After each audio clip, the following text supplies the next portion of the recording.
ဒီကနေ့တရားချက်ခင်သူတော်စင်ပြိဿတ်တို့ဘုန်းကြီးဟောကြားပြီးနာယူရမယ့်တရားရဲ့အမည်ကိုစိတ်လို့ဒီလိုနာမည်ပေးပြီးတော့မှတ်ထားကြပါလူတိုင်းဟာစိတ်ရှိကြတယ်စိတ်ဆိုတဲ့သဘောတရားဟာလူတိုင်းပိုင်ဆိုင်တဲ့သဘောတရားထိုလူတိုင်းပိုင်ဆိုင်တဲ့သဘောတရားကိုလူတိုင်းဟာပိုင်နိုင်ကြရလားလို့ဆိုဆိုင်တာမပိုင်ကြဘူးနော်စိတ်သွားတိုင်းကိုပါလူရဆန္ဒပြည့်ပြည့်စေနဲ့ဆုတောင်းကြစိတ်နဲ့ပတ်သက်ပြီးတော့လောကမှာလူတွေပြောကြတယ်စိတ်ထောင်းတော့ကိုကြည်တယ်တဲ့ဟုတ်ကဲ့လားစိတ်ပြူတော့ကိုနုတယ်တဲ့စိတ်နဲ့ပတ်သက်ပြီးတော့ပြောကြတယ်စိတ်ဆိုတာမိမိရဲ့တဏ္ဍာမှာဖြစ်တဲ့မွေးရာပါသဘာဝတစ်ခုပဲသို့တော်လည်းဘုန်းကြီးတို့တရားချက်ခင်တော်စင်ပြိဿတ်တို့ကိုပိုင်တဲ့စိတ်ကိုတဏ္ဍာမှာရှိတဲ့စိတ်ကိုခိုင်းတိုင်းရရလားလို့ဆိုတော့မရဘူးလူတွေကစိတ်နောက်လိုက်နေကြရတယ်စိတ်ကကိုယ်နောက်မလိုက်ဘူးစိတ်ဖြစ်ချင်ရာကိုလူကလိုက်ပြီးလုပ်နေကြရတယ်နော်ကိုဖြစ်ချင်တာကိုစိတ်ကမဖြစ်ဘူးအဲ့တော့ဘုန်းကြီးတို့စာပေမှာဗုဒ္ဓမြတ်စွာကစိတ်တဝတိကေနနဘဝိတဗံစိတ်တဝတိကေနစိတ်ကိုအလိုလိုက်သည်နဘဝိတဗံမဖြစ်တဲ့မှာစိတ်အလိုမလိုက်ကြနဲ့စိတ်တစိတ်ကိုအတ္တနောမိမိဝတိအလိုတိုင်းဝတိတဗံဖြစ်စေကြရမည်စိတ်ကိုသာကိုယ်အလိုတိုင်းဖြစ်စေရမယ်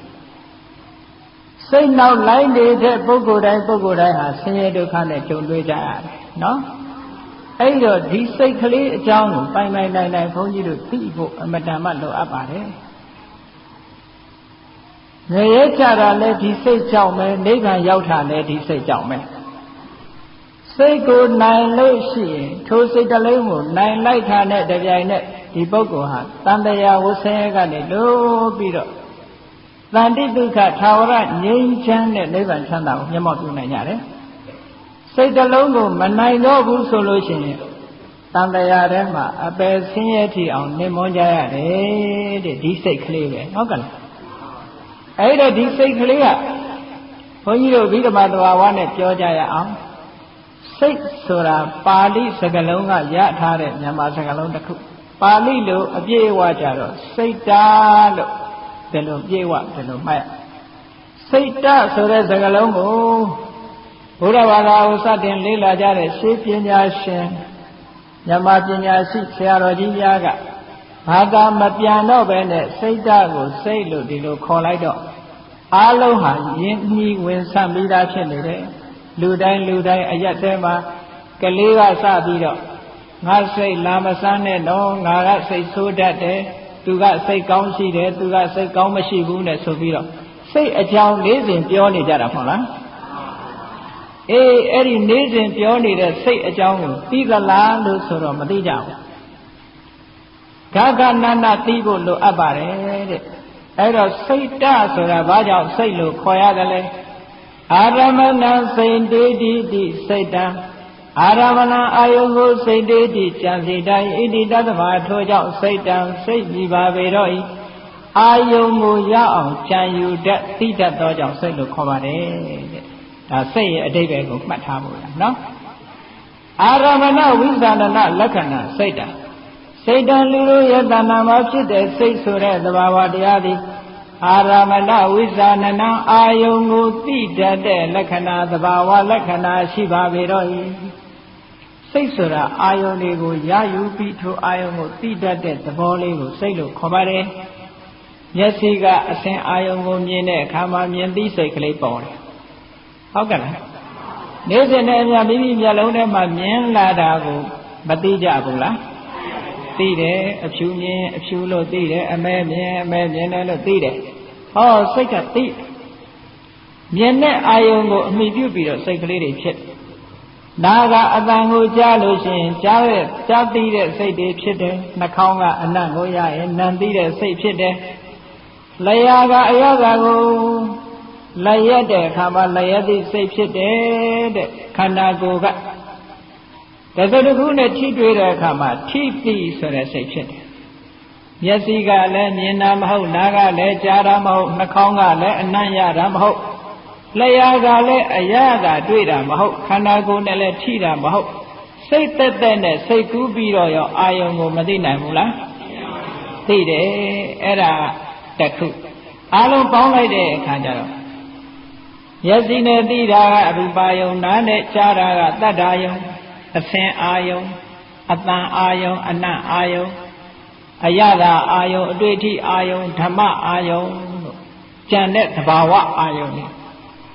အဲ့ဒါတွေကိုဆံရဆံရဘုန်းကြီးတို့တဏ္ဍာမှာရှိတဲ့စိတ်ကလေးနဲ့သိနေကြတယ်အဲ့ဒါကြောင့်မို့လို့အာယုန်တွေကိုသိတတ်တဲ့သဘာဝတရားဖြစ်သောကြောင့်စိတ်လို့ခေါ်တာပါ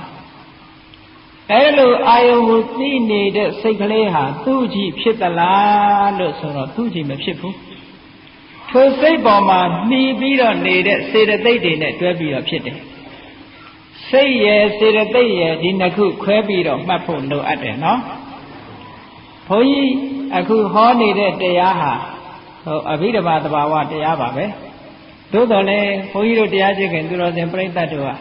ဒီတရားဟာသိလေးနဲ့တော့တို့လက်လန်းပြီးမှမဟုတ်ပါဘူးလို့မအောင်မေ့နဲ့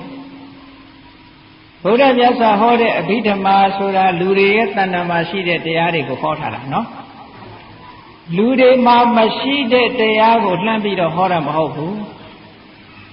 ဘုန်းကြီးတို့မျိုးကောင်းသားမျိုးကောင်းသမီးတွေတရားချက်ခင်သူတော်စင်ပြိဿတ်တို့ရဲ့တဏ္ဍာမှာရှိနိုင်တဲ့တွေ့နိုင်တဲ့သဘာဝတရားတွေကိုဟောတာအခုအာယုံကိုသိတဲ့စိတ်အလုံးတွေးကြပြီနော်ထို့သောအာယုံမြင်သမျှအာယုံတွေကြားသမျှအာယုံတွေနှာခေါင်းကအနံ့ရသမျှအာယုံတွေအာယုံ၅ပါးအာယုံ6ပါးတွေကိုမိမိတို့ဆိုင်ရာဆိုင်ရာစိတ်ကလေးတွေနဲ့သိနေကြတယ်မသိတဲ့လူရဲ့လို့မရှိဘူးဟုတ်ကလားအဲ့ဒီအသိစိတ်ကလေးတွေပေါ်လာတယ်အဲ့ဒီအသိစိတ်လေးတွေကိုပဲစိတ်ဓာတ်လို့ခေါ်တယ်အဲ့ဒီစိတ်ကလေးတွေဟာသူ့ကြည့်ဖြစ်သလားလို့ဆိုတော့စေတသိက်တွေနဲ့ရှင်တွဲပြီးတော့မှဖြစ်တယ်စေတသိက်ဆိုတာကစေတသိက်ဘဝစေတသိက်ကံစေတသိက်မိမိရဲ့စိတ်ထဲမှာဘဝဖြစ်ပေါ်လာတဲ့သဘာဝတရားတွေစေတသိက်ကမိမိရဲ့စိတ်ထဲမှာဖြစ်ပေါ်လာတဲ့သဘာဝတရားစိတ်ကလေးပေါ်လာလိုက်တာနဲ့တပြိုင်နက်စိတ်ထဲမှာဖြစ်တဲ့သဘာဝတရားတွေကလည်းရှင်တွဲပြီးတော့လာတယ်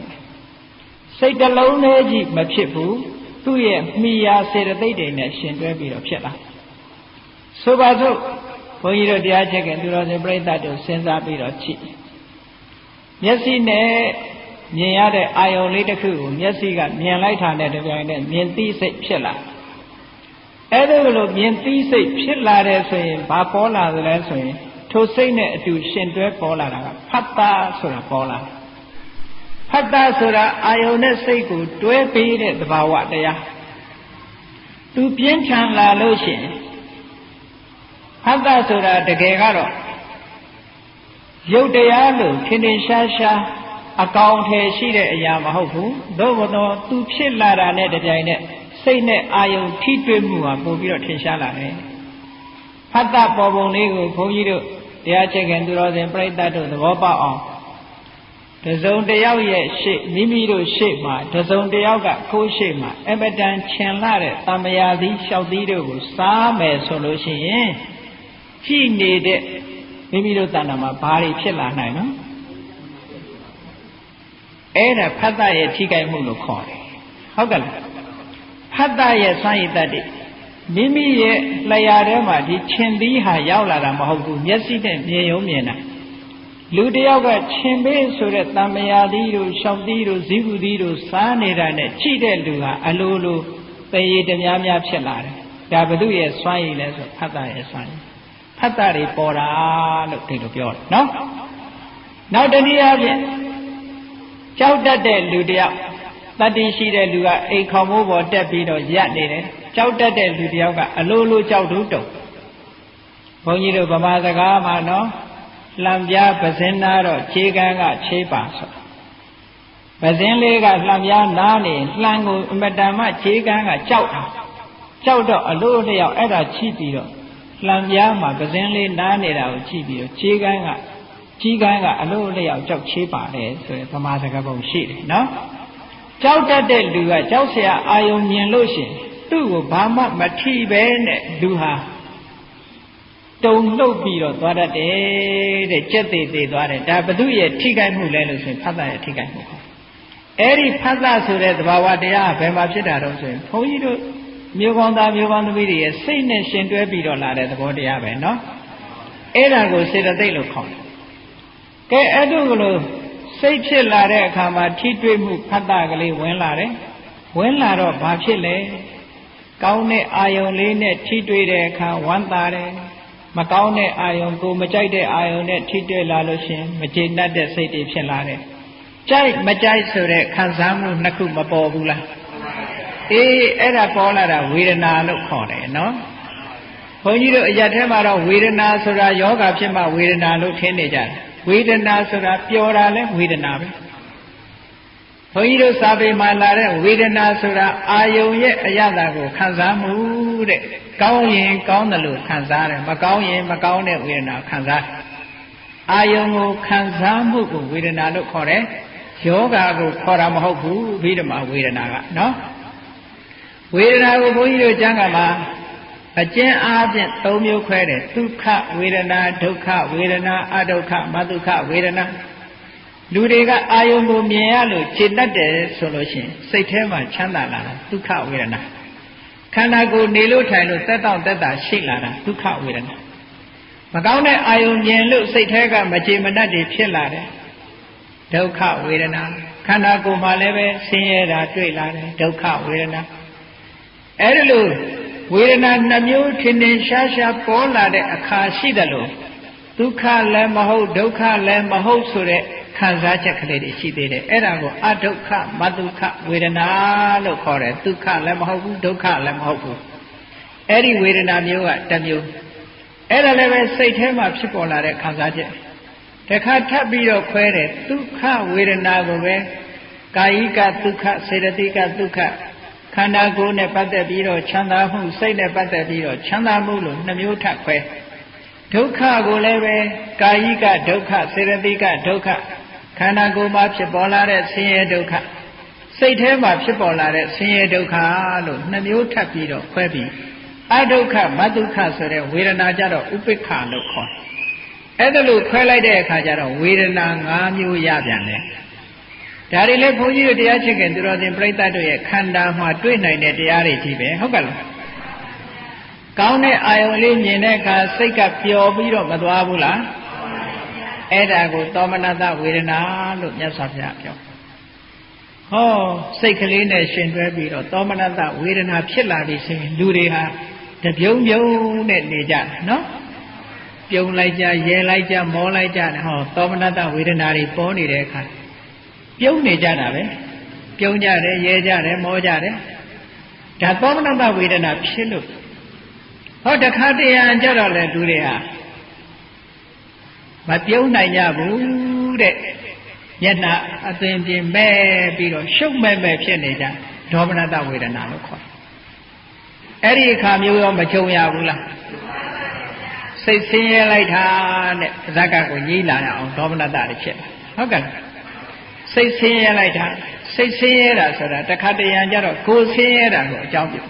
ဆိုပါတော့အေးမိလို့ဖြစ်စေတစုံတစ်ခုသောအကြောင်းကြောင့်ဖြစ်စေခေါင်းကိုက်တယ်သွားကိုက်တယ်နားကိုက်တယ်ဟောကာယိကဒုက္ခခေါင်းကိုက်နားကိုက်သွားကိုက်တဲ့ကာယိကဒုက္ခလို့ဆိုတဲ့ဒုက္ခဝေဒနာပေါ်တဲ့နောက်မှာဖြစ်ရလေခြင်းဆိုတဲ့စိတ်ညစ်တဲ့ဒေါမနတမပေါ်ဘူးလားအေးအရာထဲမှာပြောတာစိတ်ညစ်လိုက်တာလို့ပြောတာဒေါမနတဝေဒနာကိုပြောနေတာနော်ဒေါမနတဝေဒနာဆိုတာလူတိုင်းမှာရှိတယ်အေးနေရထိုင်ရပျော်လိုက်တာလို့ပြောတာဒေါမနတဝေဒနာကိုပြောနေလို့ထိုင်လို့ကောင်းလိုက်တာဒီကနေ့ငါခန္ဓာကိုယ်ကအာရှိအင်းရှိနဲ့လှုပ်လို့ရှားလို့ကောင်းတယ်ဟောဒုက္ခကာယိကဒုက္ခဝေဒနာကိုပြောတယ်ဒီနေ့တော့ပျော်တာလည်းမဟုတ်ဘူးမပျော်တာလည်းမဟုတ်စိတ်ညစ်တာလည်းမဟုတ်ဘူးပုံမှန်လေးနေရတယ်ဆိုဥပိ္ပခကိုပြောတယ်အဲ့တော့ဒီတရားတွေဟာမိမိတို့တဏ္ဍာမှာမတွေ့နိုင်ဘူးလားအေးတွေ့နိုင်တယ်ဒီတရားတွေဟာဘယ်သူနဲ့ရှင်တွဲပြီးတော့ဖြစ်တုံဆိုစိတ်နဲ့ရှင်တွဲပြီးဖြစ်လို့သူတို့ကိုစေတသိက်လို့ခေါ်တာပါအဲ့ဒါကိုပဲဖတ်တာဝေဒနာသင်ညာသင်ညာဆိုတာစိတ်ကလေးဖြစ်လာလို့ရှင်အမှတ်တိကလေးနဲ့ ဘုန်းကြီးတို့မျိုးကောင်းသားမျိုးကောင်းသမီးတွေစဉ်းစားကြည့်တစ်ခုကိုတွေ့ပြီးရင်ကိုယ်စိတ်ထဲမှာအမှတ်ကလေးတစ်ခုရသွားဆိုတော့တငယ်ချင်းတယောက်မိတ်ဆွေတယောက်စပြီးတော့သိတယ်ဆိုတော့သိလို့ရှိရင်ထိုမိတ်ဆွေရဲ့စကားပြောပုံစကားပြောဟန်သူ့ရဲ့လုံးရတန်တန်မျက်နှာအနေထားအသားအရောင်တစ်ခုစသည်ကိုစိတ်ထဲမှာမှတ်လိုက်တယ်နောက်တစ်ခါပြန်တွေ့တဲ့အခါကျတော့ဒီလူပဲဆိုတာမသိဘူးလားသိတယ်ဈေးထဲသွားပြီးတော့အဝတ်ကလေးတစ်ထည်ဝယ်လာခဲ့တယ်ဟုတ်ကလားငကိုယ်တော့ကကိုမမြင်ဘူးသေးတဲ့အဝတ်ဈေးထဲမှာစူပါမားကတ်တို့ဘာလို့လှည့်ပြီးတော့ကြည့်တော့အစင်ကောင်းကောင်းအသွေးလှလှလေးတွေ့တာနဲ့ရွေးပြီးတော့ဝယ်လာခဲ့တဲ့အခါကျတော့စိတ်ထဲမှာဒါလေးကမှတ်မိဒီအဝတ်ကလေးကတခြားရောက်သွားတော့မှဟဲ့ဒါငါအဝတ်ကလေးဆိုတာမသိဘူးလားအေးအဲ့ဒါလို့သိတာတင်ညာရဲ့စွမ်းအားတဲ့စိတ်ထဲမှာပေါ်တဲ့တင်ညာရဲ့စွမ်းအားစိတ်ဆိုတာအာယုံကိုသိယုံလေးပဲသိတယ်အခုလို့မှတ်နိုင်တာကတင်ညာကမှတ်တာတဲ့ကဲဘုန်းကြီးတို့တရားချစ်ခင်သူတော်စင်တွေရဲ့တဏ္ဍာမှာတင်ညာဆိုတဲ့သဘာဝတရားလည်းဖြစ်တယ်ဆိုတာမထင်ရှားဘူးလားအေးထင်ရှားတယ်ကိုယ်ပစ္စည်းကိုမှတ်မိကြတယ်ကိုယ်ဆွေမျိုးသားချင်းတွေကိုမိတ်ဆွေတငယ်ချင်းတွေမှတ်မိကြတယ်ကိုယ်ဘယ်လမ်းမှာနေတယ်ဟုတ်လားဘယ်ရပ်ကွက်မှာနေတယ်ဒါတွေရောမမှတ်မိဘူးလားအေးမှတ်မိတာတွေမှန်သမျှသိညာတဲ့သဘာဝတရားဖြစ်ပေါ်လို့မှတ်မိနေတာနော်ဖတ်တာဝေဒနာသိညာစေတနာဆိုတာဒီသဘာဝတရားတွေသူဆိုင်ရာကိစ္စတွေလောက်အောင်သူကတွန်းအားပေးတာလေလှုပ်ဆော်ပေးတဲ့သဘောတရားလေးသိညာကမှတ်မိအောင်ဖတ်တာကအာယုံနဲ့ထိတွေ့အောင်ဝေဒနာကခံစားအောင်ဘယ်သူကလှုပ်ဆော်ပေးစေတနာလေးကလှုပ်ဆော်ပေးနေတာနော်အဲ့ဒီစေတနာတရားလေးကကောင်းတာတွေနဲ့တွဲလို့ရှိရင်ကုသိုလ်စေတနာလို့ခေါ်တယ်မကောင်းတာတွေနဲ့တွဲလို့ရှိရင်အကုသိုလ်စေတနာလို့ခေါ်တယ်လောဘနဲ့ရှင်တွဲလာရင်အကုသိုလ်ဒေါသနဲ့ရှင်တွဲလာရင်အကုသိုလ်မောဟနဲ့ရှင်တွဲလာရင်အကုသိုလ်သို့မဟုတ်ဘဲနဲ့အလောဘတို့အဒေါသတို့အမောဟတို့နဲ့တွဲလာတဲ့အခါကျတော့ကုသိုလ်လို့ခေါ်တယ်အဲ့ဒီစေတနာဆိုတာအကောင်းလည်းရှိတယ်အဆိုးလည်းရှိတယ်သို့တော်လည်းအရက်ထဲမှာပြောကြတယ်ငါကစေတနာနဲ့ပြောတာသူကလက်မခံဘူးစေတနာကိုအကောင်းကြီးပြောလို့မရဘူးဟုတ်ကဲ့စေတနာဆိုတာကောင်းတဲ့သဘာဝတွေနဲ့ရှင်တွဲဖြစ်ရင်စေတနာကောင်းလို့ခေါ်တယ်မကောင်းတဲ့စိတ်တွေစိတ်ထားတွေနဲ့ရှင်တွဲလာလို့ရှိရင်စေတနာယုတ်လို့ခေါ်တယ်အဲ့ဒီစေတနာလေးကိုပဲဘုန်းကြီးတို့တရားချစ်ခင်သူတော်စင်ပြိဿတ်တို့အားလုံးနားလည်ချတဲ့ကံတရားဆိုတာဒီစေတနာလေးကိုခေါ်တာပဲဒီစေတနာလေးဟာမိမိတဏ္ဍာမှာစုပြီးဆောင်းပြီးပြီဆိုရင်သူကအကျိုးတွေကိုထုတ်လုပ်ပေးတတ်တယ်ဒါကြောင့်ဘုရားမြတ်စွာကစေတနာဟံဘိက္ခဝေကမ္မဝဒါမိဘိက္ခဝေจิตယံတို့အားငါသည်စေတနာဆိုတဲ့သဘာဝတရားကိုကမ္မံကံဟူ၍ဝဒါမိဟောပါပြီစေတနာဆိုတာတခြားမဟုတ်ဘူးကံတရားလောကမှာကံဤအကျိုးလို့ပြောကြတယ်မဟုတ်လားအဲ့ဒီစိတ်ထဲမှာဖြစ်ပေါ်လာတဲ့ဟောဒီစေတနာလေးကိုကံလို့ခေါ်တာ24ပစ္စည်းထဲမှာလည်းပဲဟေတုပစ္စယောအာရမဏပစ္စယောဆိုတဲ့အထဲမှာကမ္မပစ္စယောဆိုတာမပါဘူးလားအေးဒီကမ္မပစ္စယောဆိုတာတခြားပြောတာမဟုတ်ဘူးအခုစိတ်ထဲမှာဖြစ်တဲ့စေတနာလေးကိုပြောတာအဲ့ဒီစေတနာလေးကတွန်းအားပြင်းထန်လေးကံတရားတွေပြင်းထန်လာလေးဒီစေတနာလေးမိမိတို့ရဲ့တဏ္ဍာမှာကံအဖြစ်ဆောင်ရွက်နေသေးသမျှဒီကံတွေအကျိုးပေးနေလို့ရှိရင်တန်တရားထဲမှာအကောင်းဆုံးခံစားနေကြရမှာတဲ့ဟုတ်ကဲ့ဒါလူသဘာဝဘုန်းကြီးတို့တရားချစ်ခင်သူတော်စင်ပြိဿတ်တို့ရဲ့တဏ္ဍာမှာတွေ့နိုင်တဲ့သဘာဝလေးတွေကိုဘုန်းကြီးပြောတယ်စိတ်ဖြစ်ရင်အခုဒီသဘောတရားတွေအားလုံးဟာရှင်တွဲပြီးတော့အမြဲတမ်းဖြစ်တယ်သူတို့ကိုအကောင်းလို့လည်းပြောလို့မရဘူးအဆိုးလို့လည်းပြောလို့မရဘူးဖတ်တာတဲ့ဝေဒနာတဲ့သင်ညာတဲ့စေတနာတဲ့ဧကဂတအာယုန်လေးတစ်ခုပေါ်လာလို့ရှိရင်စိတ်ကအာယုန်နဲ့တွေးလိုက်တယ်ဆိုတော့မျက်စိကအဆင်းအာယုန်လေးကိုမြင်လိုက်တာနဲ့တကြိုင်နဲ့မြင်သိစိတ်ကလေးဖြစ်တယ်အဲ့ဒီမြင်သိစိတ်ကလေးဖြစ်တဲ့ကထိုအာယုန်ပေါ်မှာတခဏတာမြရပ်တန့်သွားတာကိုဧကဂတလို့ခေါ်တယ်ဟုတ်ကဲ့လားကြာကြာရပ်တန့်သွားရင်ကြာပေါ့အဲ့ဒီလိုတခဏကလေးတည်ထန့်သွားတဲ့သဘောလေးကိုဧကဂတတဲ့အဲ့ဒီဧကဂတကိုဘုန်းကြီးတို့တရားကျင့်စဉ်ထဲမှာအာယုန်တစ်ခုပေါ်မှာစူးစိုက်ပြီးတော့ကြာကြာရှုပေးရင်ဒီဧကဂတလေးကိုပဲတမာတိလို့ခေါ်တာဧကဂတဆိုတာဧကဆိုတာတစ်ခုတည်းသောအကအာယုန်အဖို့စုရှိတာ အာယုံတစ်ခုတည်းတင်ကြာနေတာဟိုဒါဧကဂတလို့ခေါ်တယ်နော်သမာဓိလို့လည်းခေါ်တယ်ဒီဧကဂတဆိုတာလေးကလည်းအာယုံလေးတစ်ခုပေါ်မှာစူးစိုက်ပြီးတော့ချိလို့ရတယ်ဘုန်းကြီးတို့တရားချက်ခင်သူတော်စင်ပြိဿတို့ဈေးသွားတဲ့အခါပစ္စည်းဝယ်တော့ကိုလိုချင်တဲ့ပစ္စည်းကိုကြာကြာနာနာမကြည့်ကြဘူးလားအဲ့ဒီပစ္စည်းလေးပေါ်မှာစိတ်တခဏမြတီထန့်သွားတာလေးဟာဒါဧကဂတရဲ့ဆွမ်းအားပဲနော်အနုဘုဆိုရင်မိမိစိတ်လေးကဒီအာယုံပေါ်မှာတည်တတ်နိုင်မှာမဟုတ်ဘူးဟောသဘာဝတရားတွေဖတ်တာဆိုတာတွေ့ရပြီဝေဒနာဆိုတာတွေ့ရပြီသင်ညာဆိုတာတွေ့ရပြီစေတနာဆိုတာတွေ့ရပြီဧကဂတဆိုတာတွေ့ရမိမိတို့တဏ္ဍာမှာနော်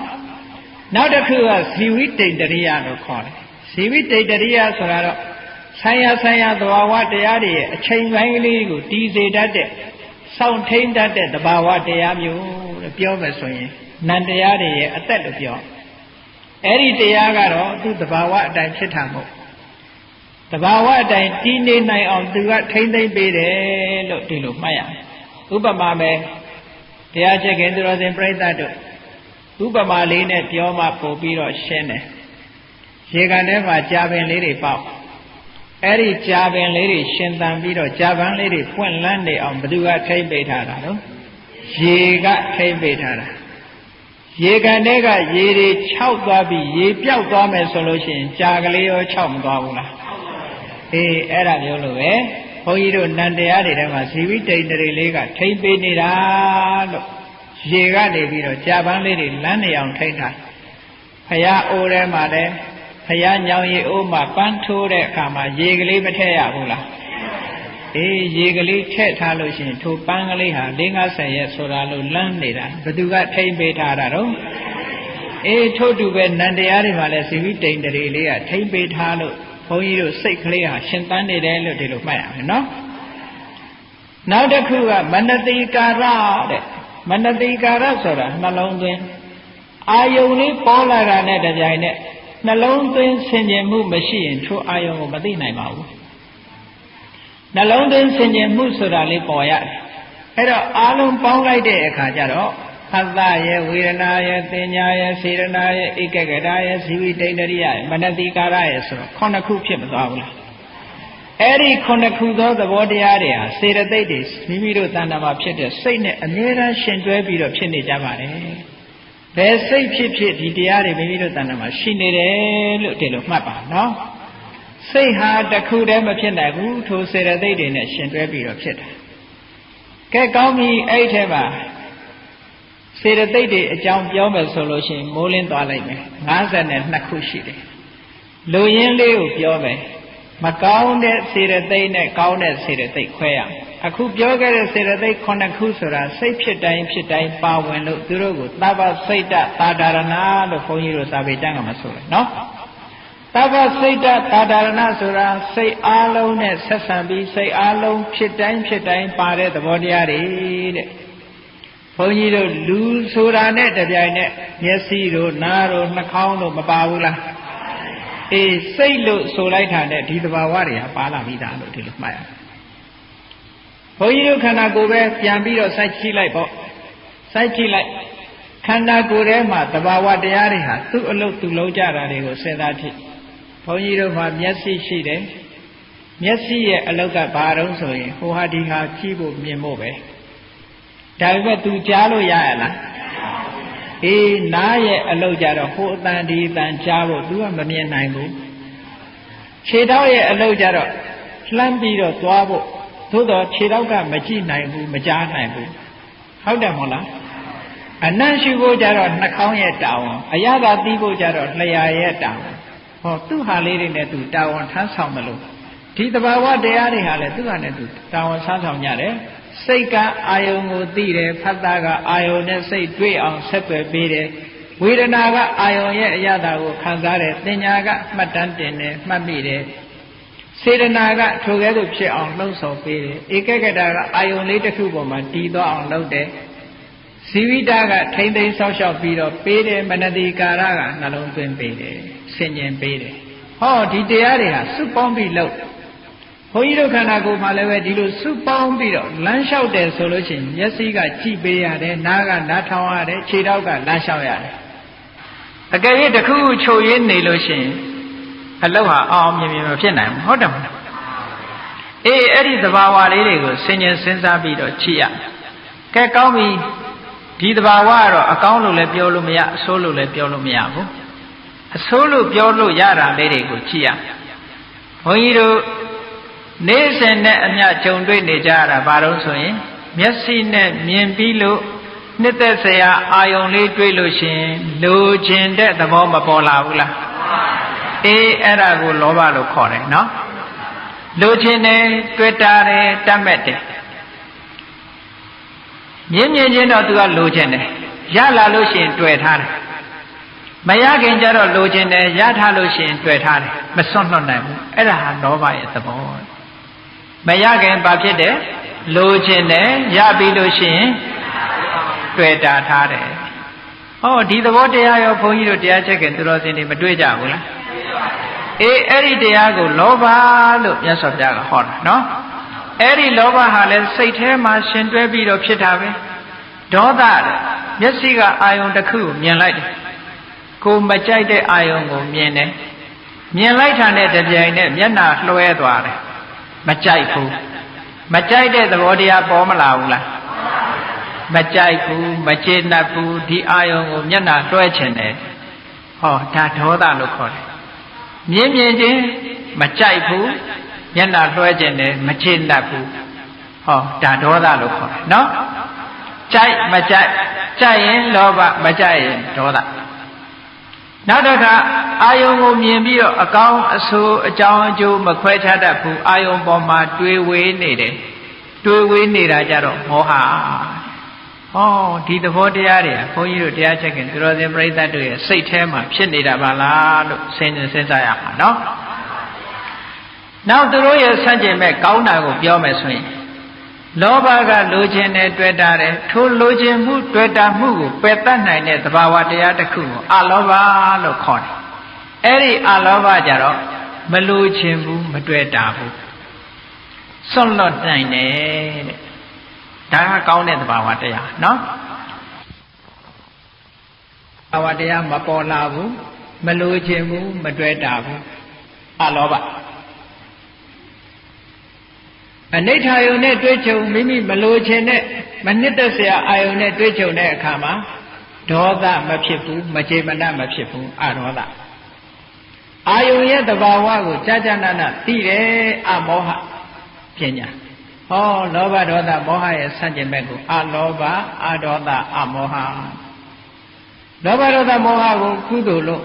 အကုသိုလ်လို့မှတ်ပြီးတော့အလောဘအဒေါသအမောဟကိုကုသိုလ်လို့မှတ်ပါတဲ့ဟုတ်ကဲ့လားအဲ့လိုစိတ်တရားတွေမိမိတို့တဏ္ဍာမှာဖြစ်ပြီးတော့စိတ်တွေနဲ့ရှင်တွဲပြီးတော့ဒီစေတသိက်တရားတွေဖြစ်ပြီးတော့နေကြတယ်ကဲဘုန်းကြီးတို့တွေနေ့စဉ်နဲ့အမျှသွားကြလာကြစားကြတောက်ကြစီးပွားရှာကြဘသူကကိုယ်ဆောင်းနေတယ်လဲဆိုရင်ဟောဒီစိတ်ကဆောင်းစိတ်လို့ဆိုလိုက်ကြတဲ့အခုပြောခဲ့တဲ့စေတသိက်တွေပါတယ်လို့မှတ်တာနော်ဒါတွေကနေဆောင်းနေတာလောကကြီးတစ်ခုလုံးဘသူကဥဆောင်နေစိတ်တွေကဥဆောင်နေတယ်နော်ဒါကြောင့်မို့လို့ဘုရားမြတ်စွာကစိတ်တေနာနိယတေလောကောစိတ်တေနပရိကတတိစိတ်တသဧကဓမ္မတသဗ္ဗေဝဝတ္တမနာကုလောကောလောကကြီးကိုစိတ်တေနာစိတ်ကနိယတေဆွဲဆောင်၍သွားပါပေတော့ဤလောကောလောကကြီးကိုစိတ်တေနာစိတ်ကပရိကတတိဆွဲငင်၍ထားပါပေတော့ဤစိတ်တသဧကဓမ္မတစိတ်လို့ဆိုတဲ့သဘာဝတရားတစ်ခုရဲ့ဝတ္တံလို့သောလောကောတပ္ပံလုံးစုံသောလောကောလောကကြီးသည်အနောကိုအစဉ်လိုက်ပါ၍နေရလေတော့ဤဣတိရဘဂဝါရှိဘုန်းတော်သခင်ရှင်တော်မြတ်ဖရာသည်အဝေါစာကောင်းစွာမသွေဟောကြားတော်မူခဲ့ပါပေတည်းအခုပြောခဲ့တဲ့သဘာဝတရားတွေ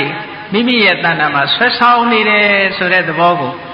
ဘုန်းကြီးတို့မျိုးကောင်းသားမျိုးကောင်းသမီးတွေကိုယ်တဏ္ဍာမှာရှိနေတဲ့သဘာဝတရားတွေကိုစူးစိုက်ရှုရသည်ဖြင့်ဝိပဿနာဉာဏ်လို့ခေါ်တယ်နော် ဝိပဿနာဉာဏ်ဆိုတာဟိုကမ္မထာရိပ်တာတွေသွားမှပေါ်တာမဟုတ်ဘူးဒီအာယုံကလည်းပဲကိုယ်တဏ္ဍာမှာရှိနေတာရှုတတ်ဖို့သိဖို့လေးပဲလို့တယ်အလုံးမအားလို့ငါမရှုနိုင်ဘူးလို့ဒီလိုလည်းမဟုတ်ဘူးနော်ကိုယ်တဏ္ဍာမှာဖြစ်နေတာတွေကိုသိဖို့အမတန်မှလိုအပ်ပါတယ်တဲ့ကဲကောင်းပြီလောကကြီးထဲမှာကိုယ်တယောက်တည်းနေတဲ့အချိန်ကလေးမှာအဲ့ဒီအချိန်လေးမှာကိုယ်တဏ္ဍာမှာဖြစ်ပေါ်နေတဲ့စိတ်ကလေးတွေကိုအာယုံစိုက်ကြည့်လိုက်လောကကြီးတစ်ခုလုံးဟာလူတွေကိုစိတ်ကနေဆောင်းသွားနေကြစိတ်ကနေဆွဲခေါ်သွားတယ်အခုတရားပွဲလာအောင်ဘယ်သူကဆွဲခေါ်လာစိတ်ကဆွဲခေါ်လာတာနော်တရားပွဲမလာနိုင်အောင်အိမ်မှာနေရအောင်ဘယ်သူကဆွဲထားတော့အေးတရားပွဲကြတော့လေအေးတရားပွဲသွားအောင်ပါပဲတရားနာလို့ရှင်ဘုံတုတ္တရတယ်အသိဉာဏ်တွေတိုးတယ်ဟောဒီလိုအတွေးကလေးတွေနဲ့လာတာမဟုတ်လားခဏညတရားပွဲရှိတယ်တရားနာသွားရအောင်မယ်တရားနာရလို့ရှင်စိတ်ကြည်နူးတယ်အသိဉာဏ်တွေရတယ်ဒီလိုစဉ်းစားပြီးတော့အဲ့ဒီစဉ်းစားတဲ့စိတ်ကဆွဲခေါ်လာလို့တရားပွဲရောက်လာတာနော်မလာနိုင်တဲ့လူတွေကြတော့လေအေးဒီနေ့အလုတ်ကမအားဘူးအိမ်မှာလည်းအိမ်ဆောင်မရှိဘူးဆိုတဲ့အတွေးစိတ်တွေကပြန်ဆွဲထားတာမဟုတ်လားပြန်ဆွဲထားလို့သူတို့တရားပွဲမလာနိုင်ဘူးနော်အဲ့တော့လောကကြီးမှာတရားပွဲလာတဲ့လူကိုလည်းစိတ်ကဆွဲခေါ်လာတာအိမ်နေတဲ့လူကိုလည်းစိတ်ကဆွဲထားခဲ့တာနှစ်ဦးစလုံးဟာစိတ်ကဆောင်းနေတာကြီးပဲမဟုတ်လားဒါကိုအကြောင်းပြုပြီးတော့မြတ်စွာဘုရားစိတ်တေနနိတေလောကစိတ်ကဆွဲခေါ်နေတာတဲ့လောကကြီးတစ်ခုလုံးကိုစိတ်ကဆွဲခေါ်နေတာတခြားနေရာတွေလည်းကြည့်ကမ္ဘာလောကကြီးတစ်ခုလုံးဟုတ်လားမြန်မာနိုင်ငံနဲ့မကြည့်နဲ့ကမ္ဘာလောကကြီးမှာရှိတဲ့လူသားအလုံးသူကဆွဲခေါ်စိတ်ကဆွဲခေါ်ဘယ်သူကဆွဲထားတော့စိတ်ကဆွဲထားတရားဝဲပြီးတဲ့အခါအိမ်ပြန်ဘယ်သူကခေါ်သွားတာတော့စိတ်ကပဲခေါ်သွားတာအဲ့ဒီစိတ်ဆိုတဲ့သဘာဝတရားဟာတည်မြဲတဲ့သဘာဝတရားလားဆိုတည်မြဲတာမဟုတ်ဘူးကိုပိုင်တဲ့သဘာဝတရားလားဆိုတော့လည်းမပိုင်ဘူးအကြောင်းလျော်စွာပေါ်လာပြီးတော့ဟုတ်တဝါအဘာဝဖြစ်လာပြီးတဲ့နောက်မှာပြတ်သွားတဲ့သဘာဝတရားဆိုတာဆင်ញင်စဉ်းစားဖို့လိုအပ်တယ်နော်အေးကောင်းပြီဒါကြောင့်မို့လို့ဘုရားမြတ်စွာကစိတ်တေနနိယတိလောကောစိတ်ရဲ့သဘာဝလေးကိုသိအောင်လုပ်ကောင်းပြီမြတ်စွာဘုရားသခင်ကိုရောမြတ်ကစိတ်ဟာစိတ်ရဲ့သဘာဝလေးတွေကိုပို့ထင်ရှားအောင်ဒုရိငမဧကစရံအတရေရံဂုဟာတယံယေစိတ်တံတယမေတ္တန္တိမောက္ခန္တိမာရဗန္ဒနာစိတ်ရဲ့သဘာဝတရားကိုမြတ်စွာဘုရားသခင်ကိုရောမြတ်ကဒုရိငမဝေကွာလှတဲ့အာယုန်တို့လည်းအရောက်သွားတတ်ပေထသောစိတ်ဆိုတာဘလောက်ဝေဝေရောက်အောင်သွားနိုင်တယ်ဒီအဓိပ္ပာယ်ကဘာကိုပြောတာတုံးလို့ဆိုစိတ်ကခန္ဓာကိုယ်ကနေအပြင်ထွက်ပြီးတော့သွားတယ်လို့ဒီလိုမအောင်မိနဲ့နော်မြတ်စွာဘုရားကဒုရိငမအဝေးသွားတယ်ဆိုတာဘာတော့ဆိုဘလောက်ဝေးတဲ့အာယုံဖြစ်ဖြစ်စိတ်ကလှမ်းယူနိုင်တယ်ဒါကိုပြောဘလောက်ဝေးကွာတဲ့အာယုံပဲဖြစ်ဖြစ်စိတ်ကအာယုံပြုတ်နိုင်တဲ့သိနိုင်တာကိုဒီလိုဆိုဘုန်းကြီးတို့တရားချင်းကသူတော်စင်ပြိဿတို့ဟိုးနိုင်ငံရခြားတိုင်းတစ်ပါးကိုလှမ်းပြီးတော့စိတ်ကနေညွတ်ကြည့်ရောက်မသွားဘူးလားရောက်သွားတယ်ဟောမြင့်မို့တောင်ဆိုတာကြားဘူးတာလေးနဲ့အာယုံပြုတ်ကြည့်လိုက်မြင့်မို့တောင်ရောက်မသွားဘူးလားဟုတ်တာမဟုတ်တာသာထအာယုံပြုတ်တဲ့နေရာစိတ်ကရောက်မသွားဘူးလားဘယ်လောက်ဝေးဝေးစိတ်ဆိုတာရောက်သွားတာပဲနော်အေးဒါကြောင့်မို့လို့မြတ်စွာဘုရားကဒုရိငမအလွန်ဝေးကွာတဲ့အရာဌာနသို့လည်းသွားရောက်နိုင်ထသောဘာကြောင့်သွားရောက်နိုင်တယ်လဲဝေးတဲ့အာယုံကိုရယူနိုင်တာကိုဆိုရဲဧကစရံတခုတည်းသာဖြစ်လေရှိတတ်သောစိတ်ဆိုတာနှစ်စိတ်ပြူတဘယ်တော့မှမဖြစ်ဘူးတစ်စိတ်ပြီးမှတစ်စိတ်တစ်စိတ်ပြီးမှတစ်စိတ်စိတ်တည်းရဲ့အစဉ်တန်းအနေနဲ့သာဖြစ်တာစိတ်ဟာတစ်ခုဖြစ်ပြီးတဲ့နောက်မှတစ်ခုပျောက်သွားပြီးနောက်တစ်ခုဖြစ်တာနော်ဧဒါကြောင့်မို့လို့ဧကစရံတစ်ခုဖြစ်ပြီးမှတစ်ခုချုပ်ပြီးမှသာလဲနောက်တစ်ခုဖြစ်လေရှိတတ်သောဒုရိငမဧကစရံအတရေရံရုပ်ပုံခန္ဓာကိုယ်လည်းမရှိထတော့ရုပ်လွာပုံတန်တန်ခန္ဓာကိုယ်လည်းမရှိဘူးတဲ့စိတ်ဆိုတာမြင်ရတဲ့အရာမဟုတ်ဘူးလူကြတော့မြင်ရတယ်လေဟောဒီလူကအရက်ထွားထွားပဲပိန်ပိန်ပဲရှည်ရှည်ပဲဝဝပဲစသဖြင့်ပုံပန်းတန်တန်ရှိတယ်စိတ်ကြတော့စိတ်ကဝရတယ်ပိန်တယ်ရှည်တယ်လို့ဒီလိုမရှိဘူးဟုတ်ကဲ့လားအေးပုံပန်းတန်တန်မရှိဘူး အာတရိရခန္ဓာကိုယ်ပုံပန်းတဏ္ဍလည်းမရှိထသောကုဟာတယံနှလုံးသားတည်းဟုသောလိုင်ကိုလင်မိခိုရာရှိထသောညသောအပြင်စိတ်တွေဟာခရိယဝတ္ထုကိုမှီပြီးတော့ဖြစ်တာမို့ကုဟာတယံလို့ဒီလိုဟောတာနော်နှလုံးသားကိုမှီတွေ့ပြီးတဲ့ကာလဖြစ်ပေါ်လာတဲ့စိတ်တွေရေခြင်းပုဂ္ဂိုလ်တို့သည်စိတ်တန်စိတ်ဆိုတဲ့သဘာဝတရားကိုတိုင်မဲ့တန်တိထိမ့်သိမ့်စောင့်ရှောက်နိုင်ကြကုန်လတံလောဘနဲ့တွဲမသွားအောင်ဒေါသနဲ့တွဲမသွားအောင်မောဟနဲ့တွဲမသွားအောင်စိတ်လေးကိုထိန်းထားရတယ်လောဘနဲ့တွဲမသွားစေနဲ့ဖြစ်ဖြစ်ချင်းလောဘနဲ့တွဲတာမဟုတ်ဘူးနော်ဆိုပါတော့အာယုံလေးတစ်ခုကိုမြင်လိုက်တယ်မြင်ချင်းကြိုက်သွားတာမဟုတ်ဘူးကြိုက်စရာလေးတွေတွေးပြီးတော့မှကြိုက်တာဟုတ်တယ်မဟုတ်ကြိုက်စရာလေးတွေနှစ်သက်စရာလေးတွေတွေးပြီးတော့မှလူတယောက်အာယုံတစ်ခုကိုလည်းမြင်ချင်းမုန်းသွားတာမဟုတ်ဘူးမုန်းစရာတွေတွေးလို့မုန်းတာအဲ့ဒါမုန်းစရာတွေတွေးပြီးတော့ဒေါသတွေမဖြစ်စေနဲ့ကြိုက်စရာတွေတွေးပြီးတော့လောဘတွေမဖြစ်စေနဲ့ဒီလိုဆုံးလို့လေနော်အတွေးတွေအပေါ်မှာနောက်ကနေပြီးတော့လောဘတွေဒေါသတွေမောဟတွေနဲ့တွဲနေတာအဲ့ဒါလို့မတွဲအောင်ရေခြင်းပုဂ္ဂိုလ်တို့သည်စိတ်တန်စိတ်လို့ဆိုတဲ့သဘာဝတရားကိုတိုင်မေတန်တိလောဘဒေါသမောဟတွေနဲ့မတွဲအောင်ထိမ့်သိမ်းဆောက်ရှောက်နိုင်ကြပေကုန်လတံတေထုပုဂ္ဂိုလ်တို့သည်မာရဗန္ဒနာမမင်းရဲ့နောင်ဖဲလို့ဆိုတဲ့တေဘုမကဝုဆင်းရဲမှမောက္ခန္တိမုတ်ချပိုင်ပိုင်လွန်မြောက်ကြပေကုန်လတံဣတိတို့ဘဂဝါရှိဘုန်းတော်သခင်ရှင်တော်မြတ်ဖရာသည်အဝေါစာကောင်းစွာမသွေဟောကြားတော်မူခဲ့ပါပေတည်း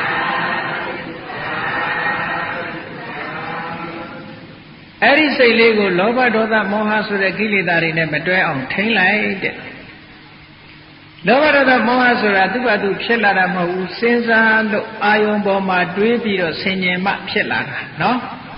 အဲ့ဒါလို့ဆင်ញင်ပြီးတော့လောဘဒေါသမောဟဖြစ်အောင်မလုပ်နဲ့မတွဲစေနဲ့မတွဲရအောင်ထိမ့်သိမ်းဆောက်ရှောက်ပါတဲ့အဲ့ဒါလို့ထိမ့်သိမ်းဆောက်ရှောက်မယ်ဆိုလို့ရှိရင်စိတ်ဒီလောဘနဲ့မတွဲဒေါသနဲ့မတွဲမောဟနဲ့မတွဲလောဘနဲ့မတွဲရလို့ရှိရင်အလောဘဆိုတဲ့လောဘရဲ့ဆန့်ကျင်မဲ့သဘောတရားတွေမိမိရဲ့စိတ်ထဲမှာပေါ်လာလိမ့်မယ်နော်အလောဘဖြစ်နေလို့ရှိရင်လောဘမဖြစ်နိုင်ဘူး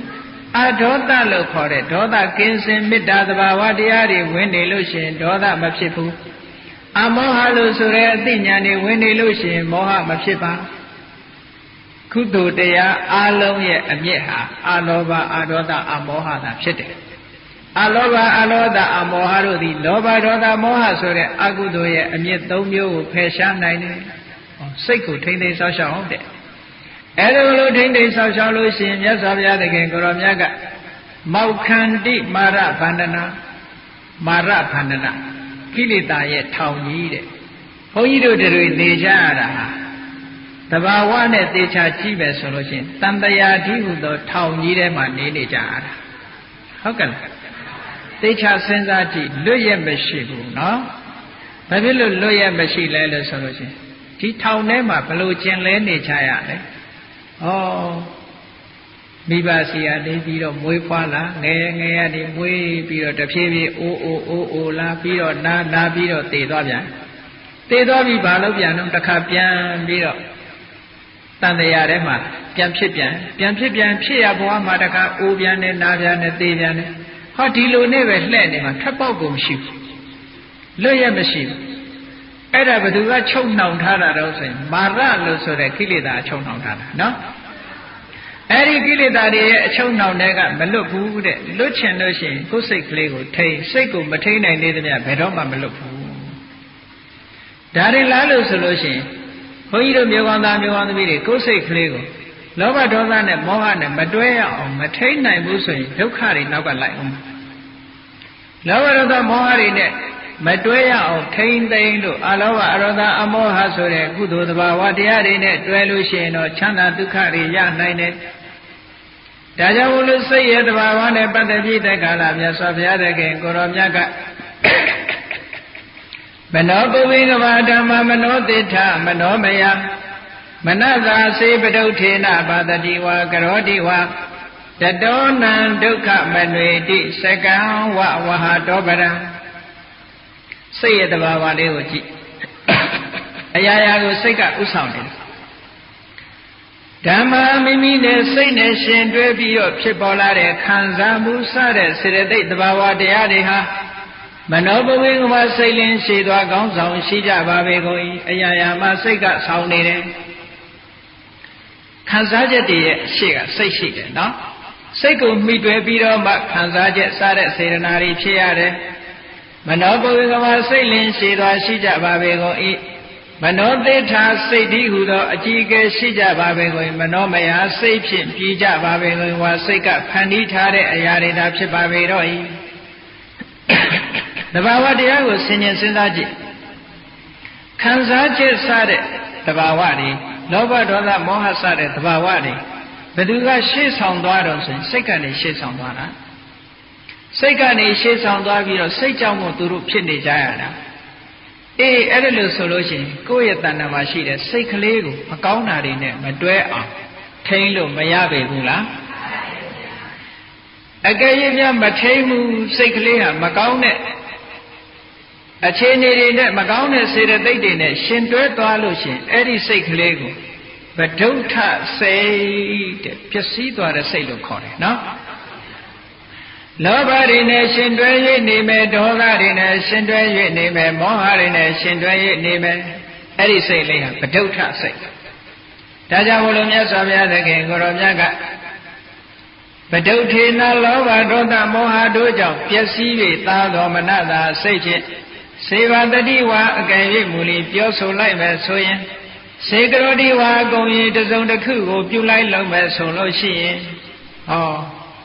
စိတ်ကလေးမှာသူ့ဘာသူသဘာဝအတိုင်းမနေဘဲနဲ့ထိုစိတ်ကလေးဟာအတွေးအချံတွေရဲ့နောက်လိုက်ပြီးတော့လောဘဖြစ်သွားမယ်လောဘကြောင့်ထိုစိတ်ကလေးဟာညှဉ်းနှွမ်းပြီးတော့ပျက်စီးသွားမယ်ဒေါသနဲ့ရှင်တွဲလိုက်လို့စိတ်ကလေးဟာညှဉ်းနှွမ်းသွားမယ်ဆိုလို့ရှိရင်အဲ့ဒီညှဉ်းနှွမ်းသွားတဲ့ဗဒုဋ္ဌစိတ်ကလေးနဲ့ဘာပဲပြောပြောအကောင်းမပြောတော့ဘူးတဲ့နော်အဲ့ဒီလောဘဒေါသနဲ့ရှင်းလာတဲ့စိတ်ကလေးကအဲ့ဒီစိတ်နဲ့စကားပြောပြီဆိုရင်ဘာတွေပြောတော့ဝစီဒုစရိုက်လိန်ပြောမယ်ဟုတ်ကလားမုတ္တဝါဒပိတုနာဝါစာတယောက်နဲ့တယောက်မတည့်အောင်ဂုံတိုက်မယ်ဖုသဝါစာနေမယ်ငဆဆဲရင်မယ်တာကပလပအကျိုးမရှိတဲ့စကားတွေပြောဟောဝစီဒုစရိုက်တွေလောဘနဲ့တွဲလာပြီးတော့လောဘနဲ့ရှင်တွဲနေတဲ့စိတ်ရှိတဲ့ပုဂ္ဂိုလ်ဒီဘယ်တော့မှအကောင်းမပြောတော့ဘူးဟုတ်ကဲ့ဒေါသနဲ့ရှင်တွဲပြီးတော့လာတဲ့ပုဂ္ဂိုလ်ဟာလည်းပြောသမျှစကားဟာဒုစရိုက်ကလွတ်တဲ့စကားမရှိဘူးထို့တူပဲလှုပ်လိုက်လို့ရှိရင်မကောင်းတာပဲလှုပ်တယ်ဒါကြောင့်မလို့မြတ်စွာဘုရားသခင်ကိုရောမြတ်ကဗဒုဋ္ဌေနလောဘဒေါသမောဟစသည်ကြောင့်ပျက်စီး၍နေသောမနသာစိတ်ဖြင့်စေဝတတိဝါအကယ်၍ပြောဆိုမူလီပြောဆိုညစေကရောတိဝါတစုံတစ်ခုကိုမူလီပြုလုပ်ညတတော်ထို့သို့ပြုလုပ်ပြောဆိုခြင်းကြောင့်နံပုဂ္ဂလံထိုပုဂ္ဂိုလ်တို့ဒုက္ခဆင်းရဲသည့်အနွေတိထက်ခြားပကွာလိုက်ပါ၍နေလေတော့၏ဟောလောဘစိတ်ဒေါသစိတ်လောဘနဲ့ရှင်တွဲတဲ့စိတ်ဒေါသနဲ့ရှင်တွဲတဲ့စိတ်မောဟနဲ့ရှင်တွဲတဲ့စိတ်ကြောင့်မပြောသင့်တာပြောမိပြီဆိုရင်ထိုပြောမှုကြောင့်ဒုက္ခမရောက်ဘူးလားအေးလောကမှာဒုက္ခရောက်နေတာပါဇက်ကနေမပြောသင့်တာတွေပြောမိလို့ဒုက္ခရောက်တဲ့လူတွေမရှိဘူးလားညာကြီးပဲအဲ့ဒီလူဟာမပြောသင့်တာဘာကြောင့်ပြောလဲဆိုရင်လောဘကြောင့်ပျက်စီးသွားတဲ့စိတ်နဲ့ပြောနော်လောဘကြောင့်ပျက်စီးသွားတဲ့စိတ်ဒေါသကြောင့်ပျက်စီးသွားတဲ့စိတ်မောဟကြောင့်ပျက်စီးသွားတဲ့စိတ်ကလေးနဲ့ပြောလိုက်မယ်ဆိုရင်အကောင်းမပြောပါမပြောကောင်းမပြောသည့်အတွက်ကြောင့်ဒုက္ခတွေထိုပြောမှုကိုအကြောင်းပြုပြီးတော့ဒုက္ခတွေဖြစ်ရတယ်ဟောလှုပ်တဲ့အခါမှာလည်းပဲထို့တူပဲမကောင်းတာပဲလုပ်မိတယ်စိတ်ကလေးဟာလောဘဒေါသမောဟကြောင့်ပျက်စီးသွားပြီးထိုစိတ်ကလေးကိုခြေခံပြီးတော့လှုပ်တဲ့မြအလုပ်ဟာလည်းအကောင်းမဖြစ်တော့ဘူးမကောင်းတဲ့အလုပ်လုပ်မိလိုက်လို့ရှိရင်တို့မကောင်းတဲ့အလုပ်ကိုလုပ်ခြင်းကြောင့်ဒုက္ခတွေနောက်ကမဖြစ်လာဘူးလားဖြစ်လာတယ်တဲ့နော်အဲ့ဒါကိုမြတ်စွာဘုရားသခင်ကိုရောမြတ်ကတတော်ထိုပြုလို့ပြောဆိုခြင်းကြောင့်နံပုဂ္ဂလံထိုပုဂ္ဂိုလ်တို့ဒုက္ခဆင်းရဲဒုက္ခအကုသမြသည်ဒီဘဝမှာလည်းဆင်းရဲဒုက္ခဟောဒေါသကြောင့်သူလိန်ပြောမိတယ်ဆိုဟာဒီလူကလူလိန်နဲ့ဘေးရလူတွေအသေးဆွေတငယ်ချင်းတွေကရှောင်ကြဟုတ်ကဲ့ဒီလူကတော့ဘယ်တော့မှမှန်တာမပြောဘူးဒီလူကဘောက်ဓာတ်တွေပြောတယ်စသဖြင့် မိတ်ဆွေတငယ်ချင်းတွေကရှောင်ကြတယ်ဒီလူကအကောင်းမလုပ်ဘူးမကောင်းတာတွေလုပ်တယ်ဆိုမိတ်ဆွေတငယ်ချင်းတွေကရှောင်ကြပတ်ဝန်းကျင်ကလည်းသိလာဟောဒီဘဝတွေမဲ့ကဲ့ရဲ့ပြစ်တင်ခြင်းဆိုတဲ့ဒုက္ခတွေမခံရဘူးလားကဲ့ရဲ့ပြစ်တင်တဲ့ဒုက္ခတွေအမျိုးမျိုးခံရပြီးတော့တမလုံးဘဝရောက်တဲ့အခါကျတော့လေဟောအပင်ငယ်ကြတဲ့အခါမှာဒီတဲ့ကြီးတဲ့ဒုက္ခတစ်ခါခံရပြန်ဒါကြောင့်မလို့မြတ်စွာဘုရားကမကောင်းတာပြောပြီးမကောင်းတာလုပ်လို့ရှိရင်အဲ့ဒီမကောင်းတာပြောခြင်းပြုလုပ်ခြင်းကိုအခြေခံပြီးတော့ဒုက္ခတွေဒီပုဂ္ဂိုလ်ရဲ့နောက်မှာလိုက်နေတယ်ဘယ်လိုလိုက်တယ်လဲလို့ဆိုရင်စက္ကဝဝဟာတော်ဗလားဝဟာတော်လဲမှာကထားတဲ့နွားရဲ့ပဒံခြေရာတို့စက္ကံလဲပြီးကြီးဒီအလွေကြီးဤဝါထက်ချမကွာလိုက်ပါနေပြီးတကယ်လို့ဒီ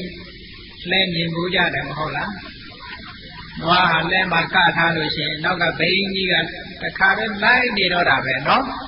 ထက်ချမကွာလဲဘိန်းကြီးလိုက်နေတယ်လို့ပဲတဲ့ဆင်းရဲဒုက္ခဟာနောက်ကနေလိုက်ပြီးတော့နေတယ်ဒုက္ခပေးပြီးတော့လိုက်နေတာအေးအဲ့ဒါကြောင့်မလို့မြတ်စွာဘုရားတကယ်ကိုရောမြတ်ကမိမိတို့စိတ်ကလေးကိုထိန်းရမယ်ပဒုဋ္ဌမနနဲ့တစုံတစ်ခုကိုပြောမယ်ဆိုမယ်လုပ်တိုင်းမယ်ဆိုလို့ရှိရင်ဆင်းရဲဒုက္ခတွေရလိမ့်မယ်ဘုန်းကြီးတို့မြတ်စွာဘုရားတကယ်ကိုရောမြတ်လက်ထက်တော်အခါကာလတော့ကယဟန်တော်တစ်ပါးဟာဝဲတော်ကရှင်ပါဠလို့ခေါ်တယ်အဲ့ဒီယဟန်တော်တစ်ပါးဟာတတိမျိုးပါပဲအမတန်ချမ်းသာတဲ့လူမျိုးကနေတရားနာရတဲ့အခါကျတော့သာသနာ့ဘောင်ဝင်ရဟန်းခံပြီးတော့တရားဓမ္မကျင့်ကြံကြုတ်ကိုအားထုတ်တော်တယ်သွားပြီးတော့အပေါ်ရန်နေနဲ့အားထုတ်ဘလောက်ထိအောင်အားထုတ်လဲဇွဲဘလောက်ကောင်းတယ်လဲလို့ဆိုလို့ရှိရင်ထိုင်ခြင်းသွားခြင်းရက်ခြင်းဆိုတဲ့ဣ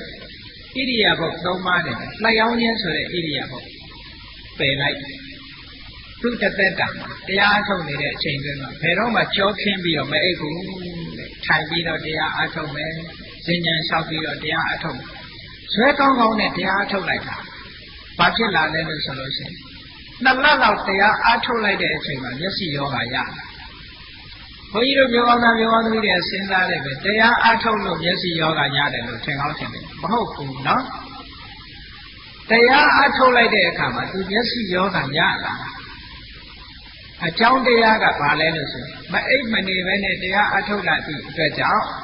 အတိတ်ဘဝကကျူးလွန်ခဲ့တဲ့ပြစ်မှုဆင်းရဲဒုက္ခကိုပေးဖို့ရောက်ပါတယ်အဲ့ဒါနဲ့မျက်စိယောဂရပြီးတော့နောက်တော့မျက်စိကွယ်သွားတဲ့အဆင့်ရောက်သွား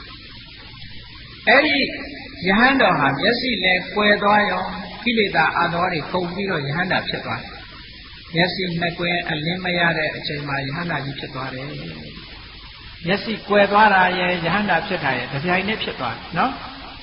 အေးယဟန္တာဖြစ်တော့တရားတွေကောင်းရင်တန်းတယ်ဘာဖြစ်လို့မျက်စိကွယ်ရတော့ဆိုတော့အတိတ်ဘဝကဆင်းရဲဒုက္ခလိုက်နေပုံကိုဖြစ်တခုသောဘဝမှာသူကဆေးဆရာတဦးဖြစ်ခဲ့မျက်စိအထူးခုဆရာပေါ့မျက်စိအထူးခုဆရာကအမတန်ကောင်းလာတဲ့အစွမ်းထက်တဲ့မျက်စိနဲ့မျက်စိခုကိုသူဆေးပြိုးစုံနဲ့ကြီးရွာတွေလှဲပြီးတော့မျက်စိရောက်လာခုရွာတရွာရောက်တဲ့အခါကျတော့အမျိုးသမီးတယောက်ကမျက်စိမကောင်းဘူး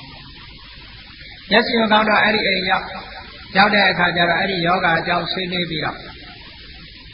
မျက်စိအထူးခုဆရာကဗာပြောတော့ဆိုလို့ရှိရင်ဒီယောဂဒီမျက်စိကိုကျွန်တော်ရအောင်ခုပြင်မယ်ခုရင်ဆေးဘဝကဘယ်လောက်ပေးမလဲတဲ့စကားပြောတယ်နော်အဲ့ဒါလိုစကားပြောတဲ့အခါကျတော့မျက်စိယောဂဖြစ်နေတဲ့အမျိုးသမီးကဗာပြောတော့ဆိုဆရာရဲ့ပြောင်းအောင်သာခုပါကျမမျက်စိပြောက်လို့ကတော့လူကိုယ်တိုင်ကြုံခံပါမယ်သူကလည်းစကားလုံးကြီးကြီးနဲ့ပြောလိုက်တာပေါ့နော်စကားလွန်အောင်ပြောတာလူကိုယ်တိုင်ကြုံခံပါမယ်ပိုက်ဆံတော့မပြောနဲ့မျက်စိသာပြောက်အောင်ကိုလူကိုယ်တိုင်ကြုံခံမယ်ဆိုတော့ဆေးဆရာကလည်းအေးကောင်းပြီခင်ဗျားစကားဒီစီဆိုပြီးတော့အမတန်အစွမ်းထက်တဲ့မျက်စင်းကိုခတ်လိုက်တဲ့အခါတစ်ချိန်ခတ်ရုံနဲ့သူ့မျက်စိယောဂကပျောက်သွားအဲ့ဒါလို့ပျောက်သွားတဲ့အခါကျတော့ထိုအမျိုးသမီးကသူ့စကားနဲ့သူစကားလုံးကြုံဖြစ်ဆိုကြုံဖြစ်ရတော့မှကျတော့သူကြောက်လာတော့ဆေးဆရာနောက်တစ်ခေါက်လာတဲ့အချိန်မျက်စိယောဂအချိန်တွေလာပြီးတော့မေးတဲ့အချိန်ကိုဘာပြောတော့ဆိုဆရာမျက်စိခတ်လိုက်တဲ့အချိန်ကကျမမျက်စိပိုပြီးတော့ဆိုးသွားပါတယ်ဆိုပြီးတော့အမျိုးသမီးကလည်းလိန်တော့တာနော်ကြုံဖြစ်တော့ပါဘူးအဲ့လိုလိန်တဲ့အခါကျတော့ဆေးဆရာကလည်းသိတယ်ငါ့ကိုဆေးဘဝကမပေးခင်လို့လိန်တာပဲလို့ဆိုပြီး အမတန်မှအစွမ်းထက်လာတဲ့မျက်လုံးကိုကမ်းသွားစေတတ်တဲ့မျက်စင်းတစ်မျိုးကိုဖော်ဆက်ပြီးထိုအမျိုးသမီးကိုမျက်စိကအောင်ဆေးခတ်ပေးခဲ့တယ်။ကဲစဉ်းစားကြည့်။ပိုက်ဆံမပေးခြင်းနေသူ့မျက်လုံးတော့ကကမ်းအောင်လုပ်မယ်ဆိုတာပါတော့ဒေါသမဟုတ်လား။ဟုတ်ကဲ့လား။မချေနတ်တာငါ့ကိုပိုက်ဆံမပေးခြင်းလို့ဆေးဘဝကမပေးခြင်းလို့ဒီလိုလိန်တာသူ့တော့ပြီးစေမယ်ဆိုဒေါသဖြစ်တာဟုတ်လားအေးအဲ့ဒီဒေါသဖြစ်သည့်အလျောက်သူဘာလုပ်လိုက်လဲဆိုရင်မျက်စိကန်းစေတတ်တဲ့ဆေးကိုခတ်ပေးလိုက်တယ်တဲ့ဟောခတ်ပေးလိုက်သည့်အတွက်ကြောင့်ခန္ဓာကပြောတဲ့မဒုဋ္ဌေနလောဘဒေါသမောဟတို့ကြောင့်ပျက်စီး၍နေသောမနတစိတ်ဖြင့်ပျက်စီးသွားတဲ့စိတ်နဲ့လောက်တာသူနော်စိတ်ဆိုးစိတ်မိုက်တဲ့စေဘဂတိဝါကဲပြီးပြောဆိုလိုက်မယ်စေကရောဒီဝါအကဲပြီးပြုလုပ်လိုက်မယ်ဆိုလို့ရှိရင်တတော်ထို့သို့ပြုလုပ်ပြောဆိုမှုကြောင့်ဒုက္ခဆင်းရဲဒုက္ခတွေအတွေ့တိထက်ချမကွာလိုက်ပါ၍နေလေတော့၏အဲ့ဒီတော့ကမျိုးသမီးတရားကိုမျက်စိကန်းအောင်လုပ်ခဲ့လို့ဘဝပေါင်းများစွာမျက်စိကန်းရဟန္တာဖြစ်တဲ့ဘဝထီအောင်ဟောဒီမျက်စိဝေဒနာဖြစ်တယ်ဘုန်းကြီးတို့တရားချက်ကသူတော်တဲ့ပြိဿတို့လူချင်းတူပေမဲ့လို့လောကမှာမျက်စိယောဂါတွေဖြစ်ကြတယ်သူများတဲ့ပိုးပြီးတော့မျက်စိဒုက္ခရောက်တယ်ဆိုတဲ့ပုဂ္ဂိုလ်တွေကအတိတ်ဘဝတုန်းကအခုလိုဒေါသအခြေခံပြီးတော့ပြမှားခဲ့တဲ့အကုသိုလ်တွေရှိကောင်းရှိနိုင်တယ်နော်ဒါကြောင့်မလို့ကိုယ်စိတ်လေးကိုမထိမ့်နဲ့ဘူးလားအကယ်၍များနော်ပိုက်ဆံမပေးခြင်းနဲ့နေပါစေသူ့မျက်စိတွေကောင်းသွားတယ်ဝမ်းသာတယ်ဆိုတဲ့မေတ္တာကလေးနဲ့ကြားဆိုရင်ဒီလိုဖြစ်ပါမလားမဖြစ်ဘူးပတ်စံမပေးတာမချေနှက်လို့ဒေါသဖြစ်ပြီးတော့ထို့အမျိုးသမီးကန်းအောင်လုပ်လိုက်တာအဲ့လိုကန်းအောင်လုပ်လိုက်တဲ့အခါကျတော့ထို့အမျိုးသမီးယောဂရှင်အမျိုးသမီးမျက်စိကန္တာကတဘွားတယ်ဆေးဆရာမျက်စိကန္တာကဘဝပေါင်းများစွာယဟန္တာဖြစ်သည့်ဘဝတော်မှာမျက်စိနဲ့တွေ့အလင်းမရတဲ့ဘဝဖြစ်သွားတယ်ဟုတ်ကဲ့ဒီဒါကြောင့်မလို့ဒုက္ခဆိုတာအနွေးတိထက်ချက်မကွာဆင်းလိုက်လက်ကထားတဲ့နွားကြီးရဲ့နောက်လှဲပိတ်ကြီးဟာလိမ့်ပြီးတော့နောက်ကနေလိုက်နေတယ်လို့ထိုနွားကြီးဟာရက်လိုက်လှဲပိန်းကပေါင်ကိုကြိတ်မယ်ရှေ့တိုးလို့ရှိရင်ဟုတ်လားတဘိုးကပခုံးကိုကြိတ်တယ်နောက်ဆုတ်လိုက်လို့ရှိရင်လှဲပိန်းကနေပြီးတော့ပေါင်သားကိုကြိတ်ဟောဒုက္ခတွေနဲ့တွေ့ပြီးတော့ဒီလိုလိုက်အဲ့ဒါလိုပဲဘုန်းကြီးတို့မျိုးကောင်းသားမျိုးကောင်းသမီးတွေလောဘတို့ဒေါသတို့မောဟတို့မိမိတို့တဏ္ဍာမှာမဖြစ်အောင်စိတ်ကိုထိန်းသိမ်းဆောင်ရှောက်ဒါဖြင့်လောဘဒေါသမောဟမဖြစ်အောင်စောင့်ရှောက်နိုင်တာနိလန်၄တွေရှိတယ်အဲ့ဒီနိလန်၄တွေတွေကိုမှတ်ထားဖို့လိုတယ်ဘုရားမြတ်စွာရဲ့တရားဒေသနာဆိုတာနာယုံနဲ့ကိစ္စမပြီးဘူးနော်ဆေးနဲ့အလားတန်တူတယ်ဆရာဝန်ကယောဂပြောက်ဖို့ဆေးပေးတယ်သို့တော့ခေါင်းအောက်ထားပလင်းလေးကိုခေါင်းရင်းပဲထောင်ထားတယ်ဆေးကြတော့မတောက်ဘူးဆိုရင်ထိုယောဂပြောက်ပါမပြောက်တယ်လို့ပဲဟောဒီတရားနာတော့နာတယ်တရားပွဲတွေပဲဆရာတော်ပဲတရားဟောတယ်ဆိုတော့နာသို့တော့ကျင့်ရမယ့်နေရာကျတော့မကျင့်ဘူးနာပြီးတော့ပြီးတယ်ဆိုလို့ရှိရင်ခေါင်းရင်းမှာထောင်ထားတဲ့ဆေးစီယောဂကိုမပြောက်စေနိုင်သလိုနာယုံနာတဲ့တရားစီယောဂတန်တရားမှာခိလေသာတိဟုသောယောဂကိုပြောက်စေမှာမဟုတ်ဘူးတဲ့နော်ဒါကြောင့်မို့မြတ်စွာဘုရားကပရိယပฏิပတ်ပရိယဆိုတာသင်ရမယ်အခုတရားနာတာကသင်နေတာလို့ခေါ်တယ်ပฏิပတ်ဆိုတာလက်တွေ့ကျင့်သုံးလိုက်နာရမယ်အဲ့တော့ကောင်းပြီမိမိတဏ္ဍာမှာလောဘဒေါသမောဟဆိုတဲ့စိတ်တွေထဲမှာဒါတွေမဖြစ်အောင်ဘာနဲ့တားရမလဲဆိုမြတ်စွာဘုရားကနိလန်၄တွေပေးထားတာရှိတယ်နံပါတ်၁ကဘာလဲလို့ဆိုလို့ရှိရင်နိယမိတာတဲ့စိတ်ရဲ့ဆုံးဖြတ်ချက်တစ်ခုထားရမယ်စိတ်ကဆုံးဖြတ်ထားရမယ်ဘယ်လိုဆုံးဖြတ်ရမလဲဒီကနေ့ဟာအာယုံမြင်ငါလောဘမဖြစ်စေရဘူးမကြိုက်တဲ့အာယုံတွေမြင်ရရင်လည်းဒီကနေ့ငါဒေါသမဖြစ်စေရဘူးဒိဋ္ဌာရမယ်ဒါကိုမိမိစိတ်ထဲမှာဆုံးဖြတ်ချက်ချရမယ်လို့ဆိုတယ်အဲ့ဒါကိုလည်းဆုံးဖြတ်ချက်ချပြီးတော့လောဘဒေါသမောဟမဖြစ်အောင်တားပါတဲ့ဆုံးဖြတ်ပြီးတော့လုပ်လို့ရှိရင်လည်းပဲဒါမဖြစ်ဘူးဟုတ်ကဲ့နောက်တစ်ခုကဘာလို့ဆိုလို့ရှိရင်ပရိနာမိတစိတ်ကိုညွတ်ထားမယ်ဘယ်လိုညွတ်အောင်လဲဘာအာယုံပဲမြင်လောဘမဖြစ်အောင် ဒေါသမဖြစ်အောင်မောဟမဖြစ်အောင်ကိုယ့်ကိုယ်ကိုအမြဲတမ်းကောင်းတာတွေဒီဖြစ်စေရမယ်လို့စိတ်ကိုအမြဲညွှတ်ထားပါအလောဘအရောဓအမောဟဆိုတဲ့ကုသိုလ်တရားတွေကြီးတာဖြစ်စေရမယ်လို့စိတ်ကိုညွှတ်ထားပါစိတ်ဆုံးဖြတ်ချက်ချတာကတစ်ခုစိတ်ကိုကိုင်းညွှတ်ထားတာကတစ်ခုနောက်တစ်ခုကအလေးချက်လောက်ပါလောဘဖြစ်လာတာနဲ့တပြိုင်နက်ပဲဒေါသဖြစ်လာတာနဲ့တပြိုင်နက်လက်မခံနဲ့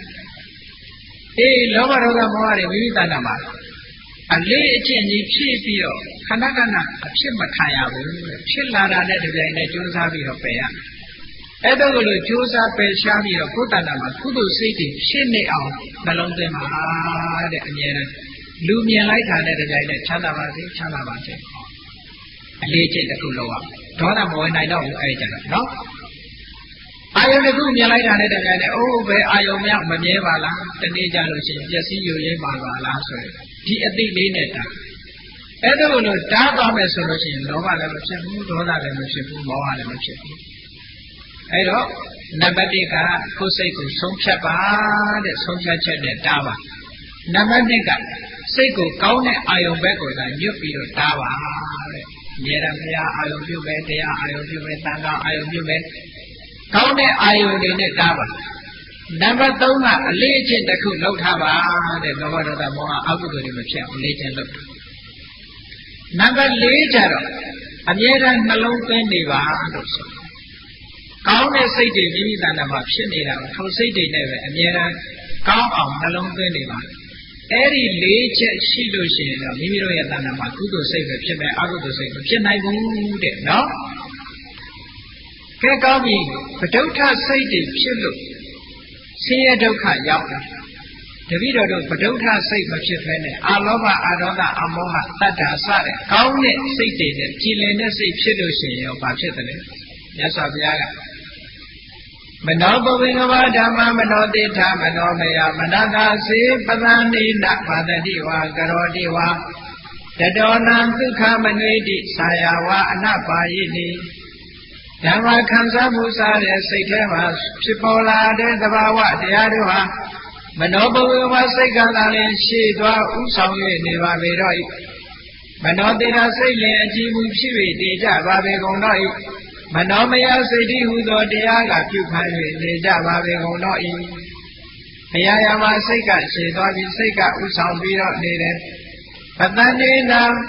အလောဘအာဒေါသအမောဟဆိုတဲ့ကုသိုလ်စိတ်တရားစိတ်တွေကြောင့်ကြည်လင်၍နေတော့နောက်ကမှစိတ်မကြည်ဘူးဆိုတာဘယ်သူပဲဖြစ်ဖြစ်ငါစိတ်မကြည်ဘူးနော်ဆိုရင်အကုသိုလ်တွေဖြစ်နေတာလို့ပြောလို့မှတ်စိတ်ကြည်နေတဲ့ကုသိုလ်တွေဖြစ်ပတ္တနေနာတတ္တသတဲ့ကုသိုလ်တရားတွေကြောင့်စိတ်ကြည်၍နေတော့မနာသာစိတ်ဖြင့်စေဘာဂတိဝါကဲပြီးပြောဆိုမှုလီပြောဆို냐စိတ်ကလေးကြည်နေပြီကောင်းတဲ့စိတ်တွေဝင်နေပြီဆိုလို့ရှိရင်ပြောလိုက်တာလည်းအကောင်းပြောတယ်နော်စေကရောဒီဝါကဲပြီးမူလီပြုလို့냐လောက်တာဆိုရင်လည်းကောင်းတာတွေပဲလောက်တယ်အခုတရားဝဲလာတာစိတ်ကြည်လို့လာတာလားစိတ်မကြည်လို့လာတာလားစိတ်တွေကြည်တဏှာကြည်လူသောစေတသာစိတ်မနတာစိတ်ဖြင့်စေဘဂတိဝါကေမူလီပြောဆို냐စေကရောဒီဝါကေမူလီပြုလို့냐တတော်ထိုကဲ့သို့ပြောဆိုပြုလို့ခြင်းကြောင့်နတ်ပုဂ္ဂလံထိုပုဂ္ဂိုလ်တို့ဒုက္ခံချမ်းသာဒုက္ခအမှုတမျှသည်စိတ်ကြည်နေတဲ့ပုဂ္ဂိုလ်ကဘာပြောပြောအပြစ်ကင်းတာပြောတယ်ဘာလို့လို့အပြစ်ကင်းတာတွေလုပ်တယ်ဟောအပြစ်ကင်းတာလုပ်တဲ့ပုဂ္ဂိုလ်တယောက်ဒုက္ခရောက်ပါမလားမရောက်ဘူးတဲ့အပြစ်ကင်းတာလုပ်နေတဲ့အတွက်ကြောင့်တတော်ထူကောင်းတာတွေကိုပြောပြီးတကားလားကောင်းတာတွေကိုလုပ်ခြင်းကြောင့်နံပုဂ္ဂလံထိုပုဂ္ဂိုလ်တို့ဒုက္ခံချမ်းသာဒုက္ခဟုတမျှသည်ဒီဘဝမှာလည်းတော်လိုက်တာစိတ်ကောင်းနှလုံးကောင်းရှိပါပေတယ်နဲ့ချီးမွမ်းခံရနော်ဒီဘဝမှာလည်းလူတကာကချီးမွမ်းလူတကာကချီးညိုနောက်ဘဝရောက်တဲ့အခါမှာလည်းချမ်းသာဒုက္ခရတဲ့ဒုက္ခရှိတဲ့ဘုံဌာနတွေမှာရောက်ရတယ်တဲ့ဒုက္ခနတ်ပြည်ဓမ္မပြည်စတဲ့နောက်ဆုံးမှာနိဗ္ဗာန်ချမ်းသာဖြစ်အောင်ချမ်းသာဒုက္ခရဒုက္ခချမ်းသာဒုက္ခသည်အတွေ့အထိထက်ကြမကွာလိုက်ပါရဲ့နေလေတော့၏ယထာကေဝေတို့ဤဟူကဆာယဝအနပါယိနိဆာယမိမိရဲ့ကိုယ်ကထွက်ပေါ်လာတဲ့အရေးဟာအနပါယိနိဝဘယ်ခါမှမိမိကို ခွာ၍စွန့်ပယ်၍မထားလေတကယ်လို့ဒုက္ခချမ်းသာဒုက္ခဝန္ဒမြသည်အတွေ့အထိထက်ချက်မကွာလိုက်ပါ၍နေလေတော့ဤတိတို့ကဘာရှိဘုရားသခင်ရှင်တော်မြတ်ဖရာသည်ဟောစာကောင်းစွာမသွေဟောကြားတော်မူခဲ့ပါပေတ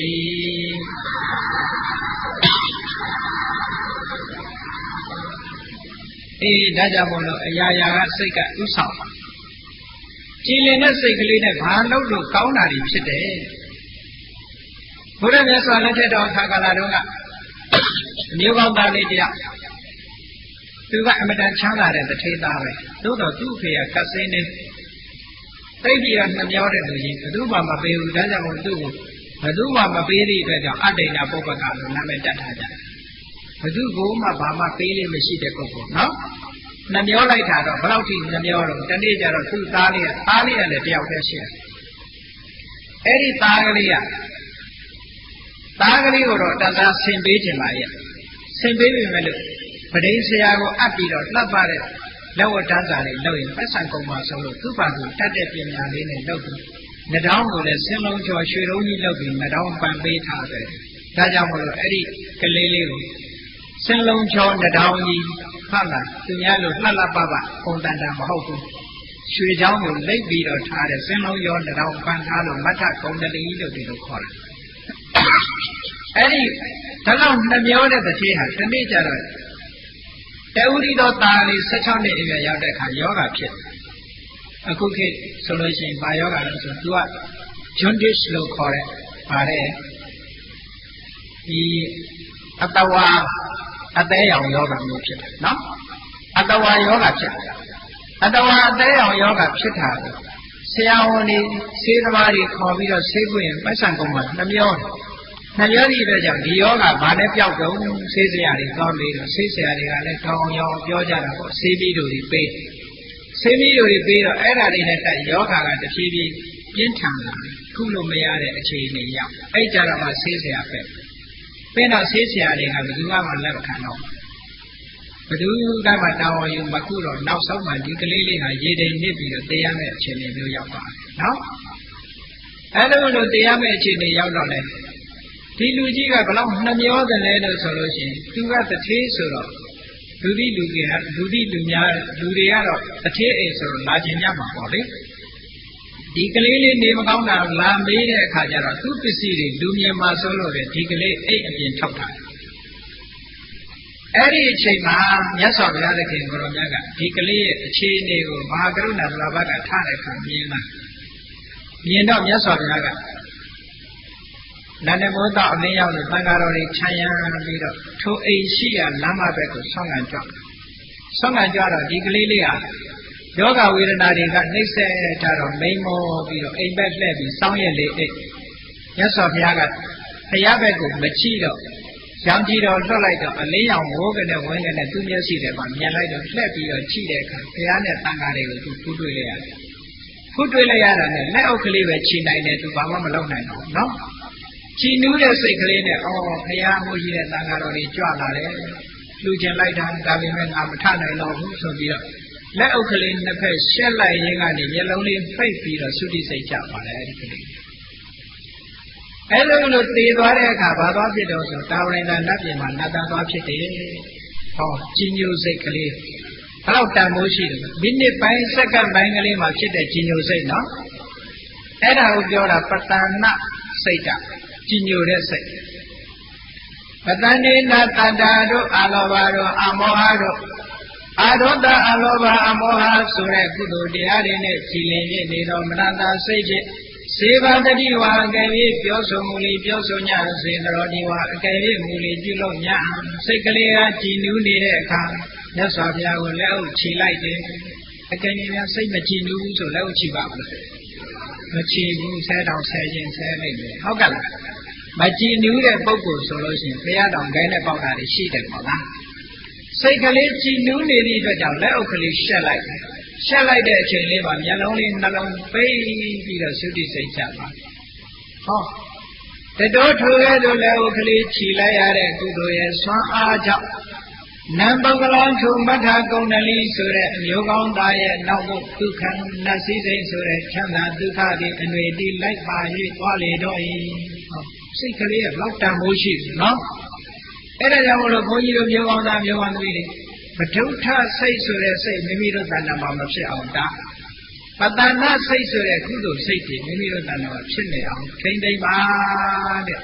အဲ့ဒီလိုမှမထိမ့်သိမ့်နိုင်လို့ဆိုရင်ပဋုဋ္ဌစိတ်တွေဖြစ်ပြီးပဋုဋ္ဌစိတ်နဲ့သိမယ်ဆိုရင်အပေငရဲသိချာနော်ဒီဒါကြောင့်မလို့ပတ္တနာစိတ်မိမိရဲ့တဏ္ဍာမှာဖြစ်နေအောင်စိတ်ကနေပြီးတော့လောကကြီးကိုဆောင်းနေတာဖြစ်သောကြောင့်မိမိတို့ရဲ့စိတ်ကလေးကိုအစဉ်သာဝရကြည်လင်ကြည်စကားလာနေအောင်လုပ်ကြရလိမ့်မယ်ရေစိတ်တံတန်ရဲ့မေတ္တာတိမောက္ခန္တိမာရဗန္ဒနာရေခြင်းပုဂ္ဂိုလ်တို့သည်စိတ်တံမိမိရဲ့စိတ်ကိုနိုင်မယ်တန်တိလောဘဒေါသမောဟတွေနဲ့ကျွဲ၍မသွားရနေအောင်ထိမ့်သိမ်းဆောင်စည်းနိုင်ကြပေတော်လည်းတဒေထုမိမိတို့စိတ်ကိုထိမ့်သိမ်းဆောက်ရှောက်နိုင်တဲ့ပုဂ္ဂိုလ်တို့သည်မာရဗန္ဒနာကိလေသာတိဟုသောမမင်းရဲ့အနောက်ဘက်လို့ဆိုတဲ့တန်တရားကိုဆင်းရဲမှမောက္ခန္တိဘုချပိုင်ပိုင်လွတ်မြောက်နိုင်ကြပေကုန်လေကြီးဟူ၍ဘဂဝါရှိဘုန်းတော်သခင်ရှင်တော်မြတ်မယားသည်ဟောစာကောင်းစွာမသွေဟောကြားတော်မူခဲ့ပါပေသတည်း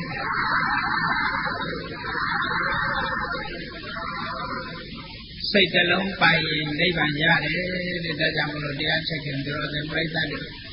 မိမိငွေရပါဖြစ်တဲ့စိတ်ကလေးကိုလောဘဒေါသမောဟတွေနဲ့မတွဲစေပဲနဲ့အလောဘအလောဒအမောဟဆိုရင်ကောင်းတဲ့သဘာဝတွေနဲ့တွဲအောင်အမြဲတမ်းတတိထားပြီးတော့ကြိုးစားကျင့်ကြံနိုင်ကြပါစေကုန်သတည်း